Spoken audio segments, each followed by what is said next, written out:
Out here, we're on the desert phase. What we're trying to get across to the students is the actual knowledge and experience that you find out in the desert environment, and you can only obtain in the desert environment because it's like no other environment.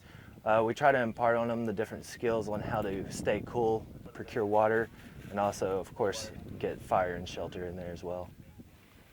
Students go through a lot of different exercises out here, one of which is the dehydration exercise, where they go a predetermined amount of time without water. That way they feel the effects of dehydration and know what it's like to work while dehydrated.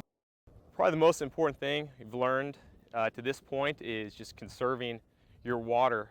And how you do that, you don't ration your water intake, you ration what you're doing throughout the day, you ration your sweat. That's probably been the most important thing that we've learned so far to help us maintain what functions we have and what mental acuity we have throughout the day. Some of the biggest challenges we've had to deal with during this phase is sand in everything.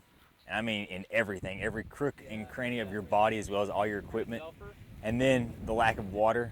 You're in the desert, there's not a whole lot of water, so you have to function on less water, and that makes it harder to do things, harder to decide what's going on, decide what you need to do. What we're working on is we're making some desert garb.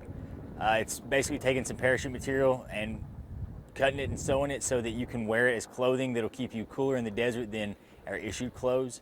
So what we've got is we're going to make a headdress that'll cover your head and your neck, your ears, keeping your neck and head out of that sun, and then making almost like a tunic or a man dress, something to go over your body so that you can let air flow through there and still stay covered and keep yourself protected and your skin protected from those UVB rays. One of the hardest aspects of building a shelter in the desert is that there's nothing to really build a shelter with, so you're just using sand.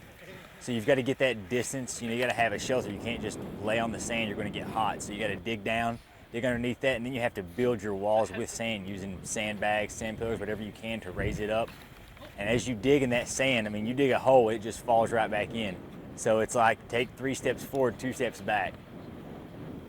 These students are going to take this training that they've gained out here, and they're going to take their experiences and knowledge and pass it on to the SV80 crew or the higher risk of isolation personnel that they will encounter throughout their career.